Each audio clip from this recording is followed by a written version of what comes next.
안녕하십니까. 배영수 목사입니다. 오랜만에 인사드립니다.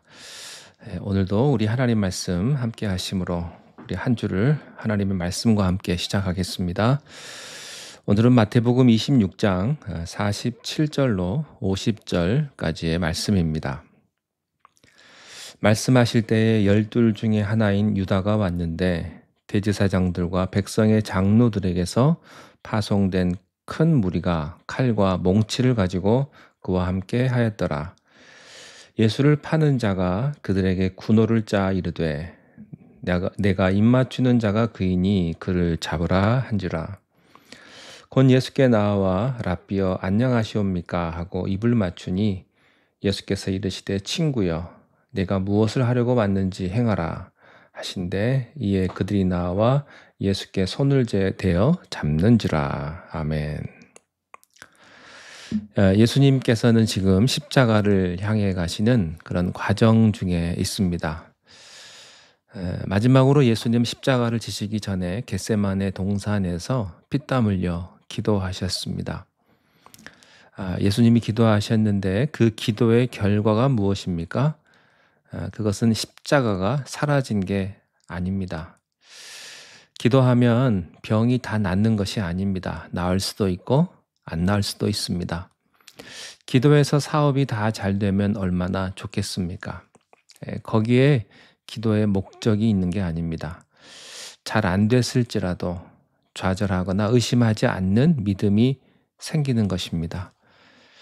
예수님께서 기도하셨다고 하셔서 십자가가 사라진 게 아니라 십자가를 질 수 있는 능력이 생긴 것입니다. 고난의 환경을 극복할 수 있는 능력이 생기는 것입니다. 내가 원하지 않는 일이 생겼을지라도 그것을 두려워하지 아니하고 좌절하지 아니하고 그것을 이기고 승리하는 것입니다. 47절에 말씀하실 때 12 중에 하나인 유다가 와서 대제사장들과 백성의 장로들에게 파송된 큰 무리가 칼과 몽치를 가지고 그와 함께 하였다. 이렇게 되어 있습니다. 자, 기도하셨는데요. 기도 후에 어떤 일이 벌어졌냐면 그것은 불가항력적인 상황입니다.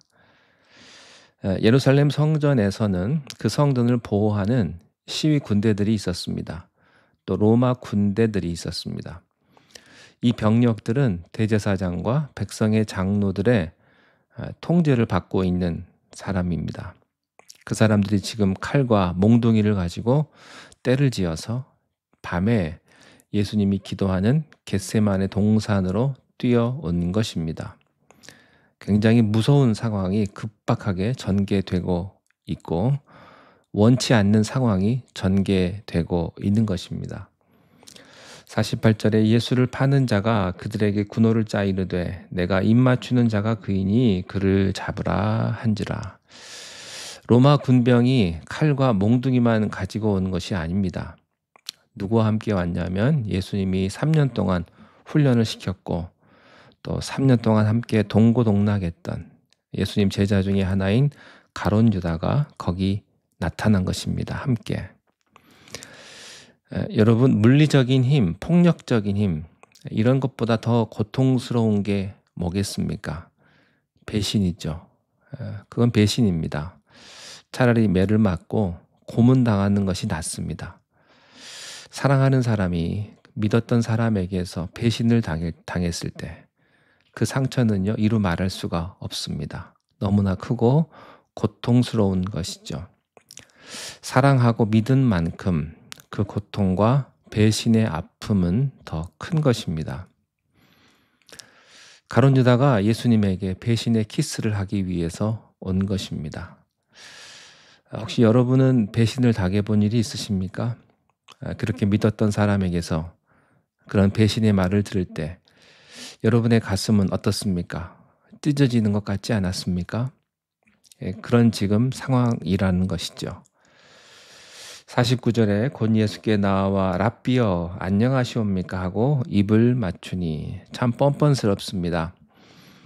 가룟 유다는 예수님께 나타나서 배신의 키스를 인사와 함께 하고 있습니다. 지금 예수님 앞에는요, 검과 몽치를 가진 성전 시위대들과 또 배신의 키스를 하는 가룟 유다가 있습니다. 한마디로 설상가상이죠.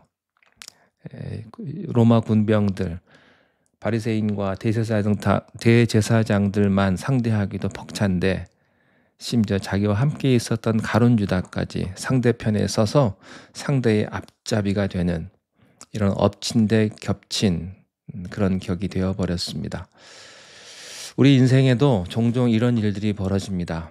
억울하게 당하는 일들이 너무 많습니다. 돈 있고 권력 있고 힘 있는 사람 앞에서 우리는 등불처럼 흔들릴 때가 많습니다.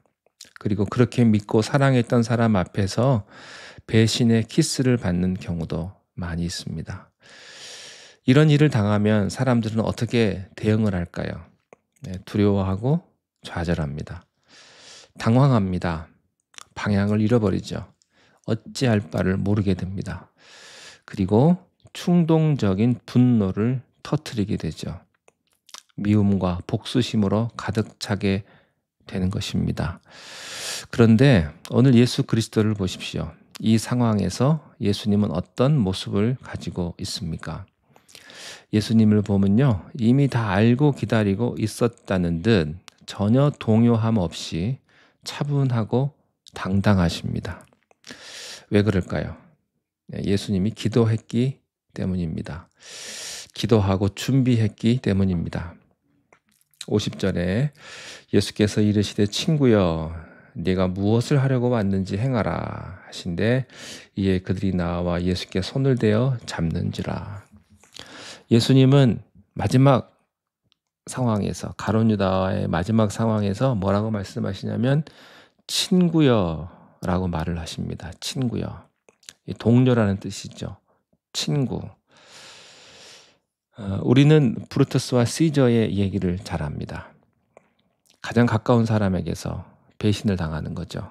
그것이 인간의 우정입니다. 여러분, 우정의 정의는 거기에 있어요.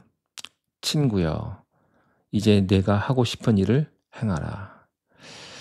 여기 예수님의 말씀에는 원망이 없습니다. 담담히 하나님의 뜻을 받아들이고 고난의 십자가를 지려는 예수님의 겸손한 모습이 여기 있습니다. 사랑하는 성도 여러분, 우리가 세상을 살면서 생각지도 못한 그런 환경의 폭풍 속에 밀려갈 때가 있습니다. 감당 못할 일이죠. 사업이 무너지고 친구가 떠나가고 믿었던 사람들이 헤어지자고 말을 합니다. 사랑했던 사람들이 떠납니다. 그때 충격받죠. 고통을 겪습니다. 자기의 인생 전체가 무너지는 것 같은 그런 위기 속에 서게 되는 것입니다. 그러나 예수님을 보십시오. 기도하는 사람에게는 어떤 고통이나 어떤 실패나 어떤 어려움이 찾아와도 두려워하지 않게 된다고 하는 것입니다. 세상 일은 좋을 때도 있고 나쁠 때도 있습니다. 잘 될 때도 있고 잘 되지 못할 때도 있죠. 그것이 중요하지 않습니다. 여러분, 고통이란 영원하지 않습니다. 패배도 영원하지 않습니다. 그것은 다 지나가는 순간에 불과한 것입니다. 그러나 많은 사람들은 고통과 패배 속에 있을 때에는요, 그 고통이 영원한 것 같고 패배가 영원한 것 같습니다.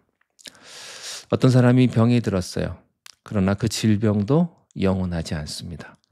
그런 것은 다 지나가는 환경에 불과한 것입니다. 그 환경 때문에 두려워하고 괴로워하지 않아야 합니다. 기도하는 사람에게는 이것이 쉽게 넘어가는 것입니다. 저는 여러분들에게도 이런 예수님과 같은 축복이 있기를 바랍니다. 여러분들에게 좋은 일이 더 많이 있었으면 좋겠습니다. 축복도 더 많이 받으시고 돈도 더 많이 있었으면 좋겠습니다. 모든 것이 다 잘 됐으면 좋겠습니다. 그러나 그리 아니하실지라도 믿음이 흔들리지 아니하고 그 고난의 벽을 뚫고 나가는 것입니다. 그때 하나님의 영광이 여러분에게 나타나는 것입니다. 하나님의 축복이 함께 하시기를 바랍니다. 기도하겠습니다. 하나님 아버지, 우리가 이 세상을 살아갈 때 참 많은 것들을 경험합니다. 기쁜 일, 슬픈 일, 또 감사한 일, 힘든 일, 좋을 때가 있고 나쁠 때가 있습니다. 그러나 어떤 상황에 있든지 우리가 여호와 하나님을 바라보며 어떤 어려운 상황 속에서도 믿음이 흔들리지 아니하고 그 고난의 벽을 뚫고 나가는 믿음의 용사들이 되게 인도하여 주시옵소서. 그리하여 하나님의 영광이 우리들 가운데 나타날 수 있도록 우리의 삶을 축복하여 주시옵소서. 예수님의 이름으로 기도하옵나이다. 아멘.